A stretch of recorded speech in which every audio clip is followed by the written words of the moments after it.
Hey, two of us here. Subscribe for more horror stories. We've been fleeing for our lives all day. I don't know what happened to my friend, but whatever that is, it's not John anymore. Morgan's voice echoed throughout the dark alley. We need to find out what's going on, he added. We need to go. I'll explain later, the strange man said. The winds of the desert ravaged through the excavation site as a group of archaeologists unearthed a strange-looking relic.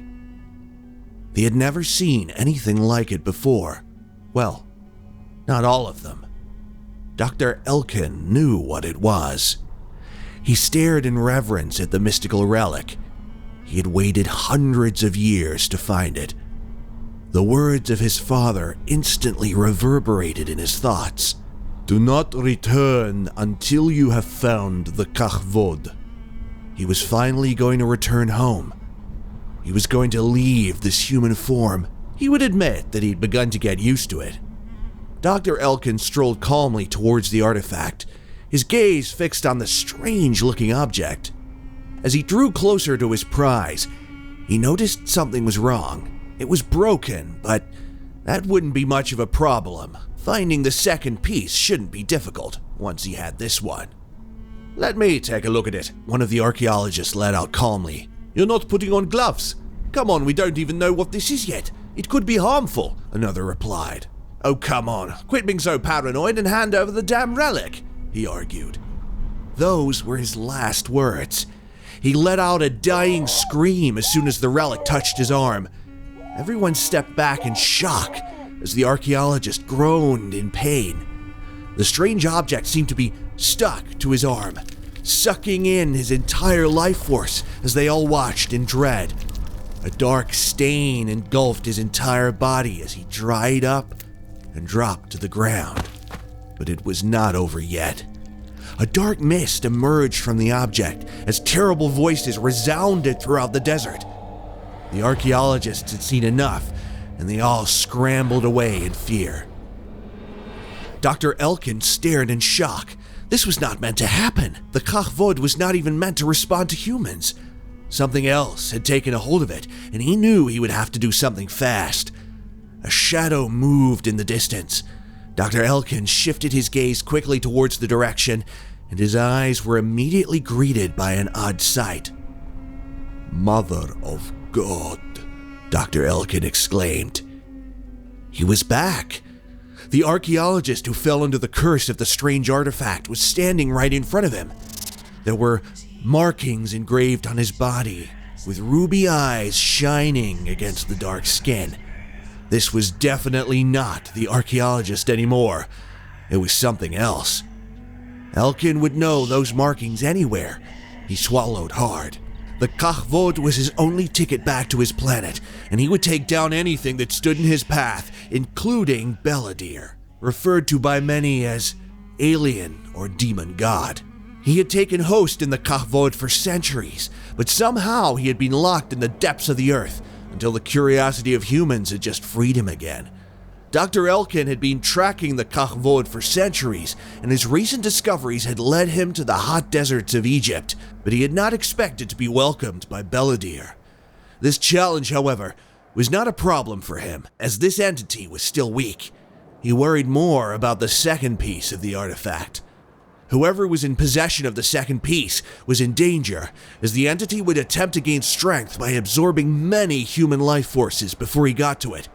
Dr. Elkin knew that he would have to work smart and fast to reach the second piece on time, merge them before it became fully corrupted. If he could merge the carve before Beladere's full emergence, he will be able to dispel the darkness and return to his home planet, regaining his honor. The entity which stood before him gave a loud shriek and lunged towards him. It had been decades since he last swung his sword. He had missed his ethereal form. Even though he had almost given up on his quest to find the carve, he still longed earnestly for home. A blue flame suddenly engulfed his eyes as he scoffed at the appearance of the sinister being. It reeked of filth and death. He charged at the creature, keeping his gaze fixed on the relic. At the back of his mind, He wondered where the second piece could be.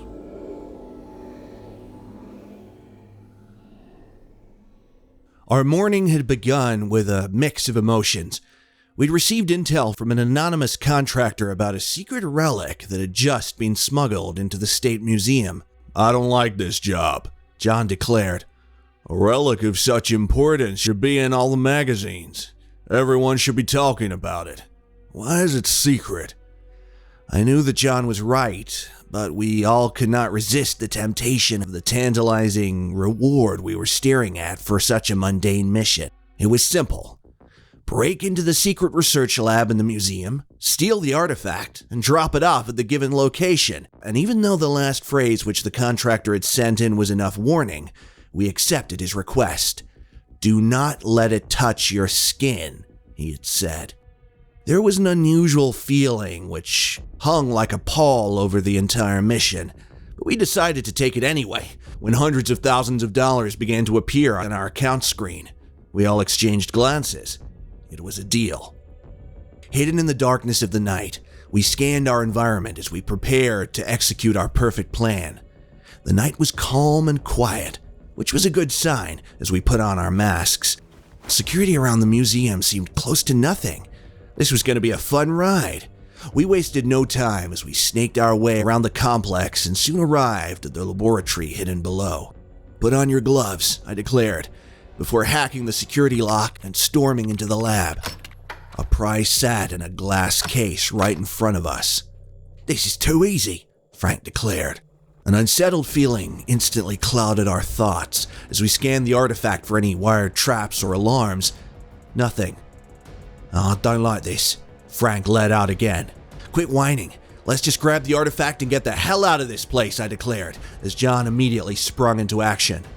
He put on his gloves and grabbed the artifact as we stormed out of the building. We had been in the business of acquiring certain items for years, and we would all admit that this was the easiest job for the largest payout. We were almost out of the museum when the sound of sirens emanated from a distance. "Who alerted the cops?" I let out in frustration. "I knew this was a setup. We should never have taken this job," John replied.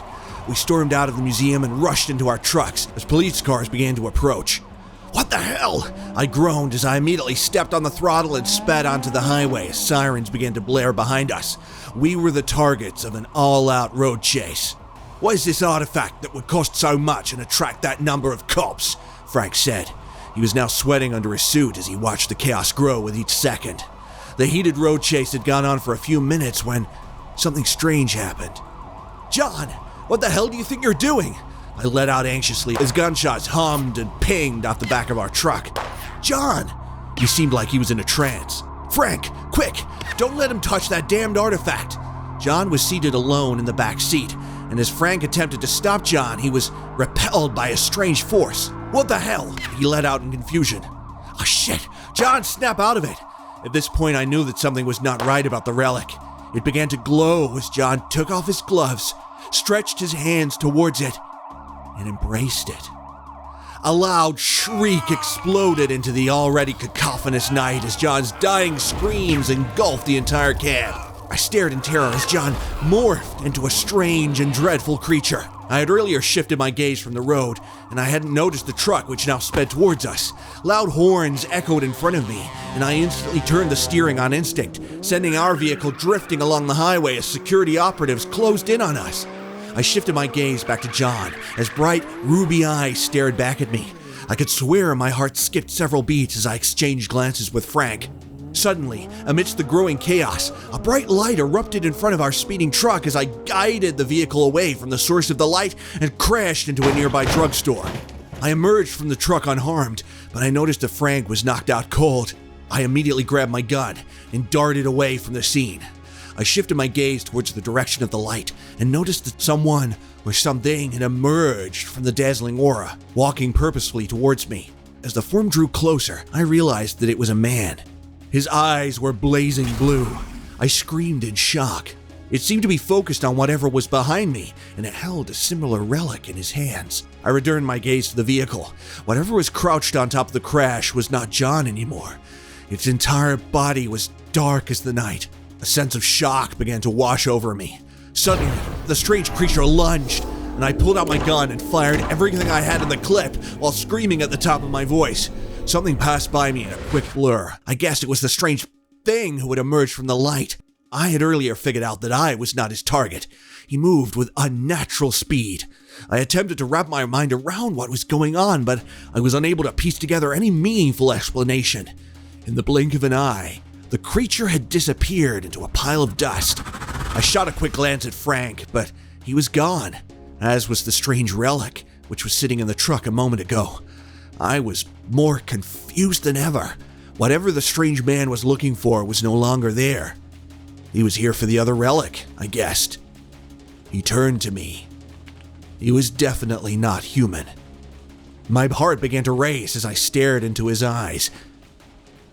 I know you have questions, but we need to go. I'll explain later. His eyes returned to their normal color. We raced out onto the open road. Pandemonium had begun to break out all over the city. I am Zoar. Although I am known as Dr. Elkin in your world, I come from a realm beyond your galaxy. The strange man began, and I listened as we sprinted across the road. I was banished by my father for betraying my people and failing to protect the carve from evil hands. The carve is the key to the essence that binds my people together, and I am only to return when I have found it. I tracked the carve to this planet, and I have been searching for it for centuries. 2 weeks ago, I finally found a part of it in the Egyptian desert, but it was already corrupted by the hands of another, Beladir, whom I had encountered in another realm many centuries ago. He probably wanted the artifact's power, but he's somehow trapped in it. He seeks freedom though, and he will gain it if he succeeds in harvesting enough life force from your kind. There was a man who was willing to pay us a lot of money to break into a museum and steal the artifact. I needed to know the connection. Yes, there are a few in your world who know of the power of the carve, and even though they dread its touch, they want to control it. Others are interested in resurrecting Beladir. Who the hell would want to resurrect such a creature? I asked in shock. Someone put him in there, and even though I do not know why they want to free him, it seems like he has a lot of people under his influence, including the police. Sadly, they do not know the great power that lies within the relic, Dr. Elkin replied. Suddenly, strange men wearing strange suits emerged from the shadows, shooting at Frank, who was still sprinting across the road, touching as many people as he could with the relic. He was definitely under its control. I would recognize the logo on the chests of the strange men anywhere. They were from the contractor. If he had such a force, I began to wonder why he had asked us to do his dirty work for him. We were most likely his test subjects. Frank was hit with several shots, and the relic tumbled from his hands, crashing to the ground and shattering into many pieces. From them sprang a terrible creature. The alien was now free. A bright light shone from Beladir's chest. Dr. Elkin stopped short, emitting a sense of shock that the relic had broken so easily. The police sped in from all directions. This was now a contest between three giants. Beladir was free, and he had managed to absorb the carve. That was his plan all along, Dr. Elkin mused. This is not your fight, the doctor said as he immediately stretched forth his hand, creating a massive portal of shimmering light in front of us. He lunged towards Beladir, pushing him into the portal, and the other creatures instantly disintegrated into nothingness. Everything suddenly snapped back to reality, as the contractor's men also disappeared into the night. It had been a crazy day of aliens, cults, monsters, and tales of distant realms. I snuck away from the scene and retreated into the dark.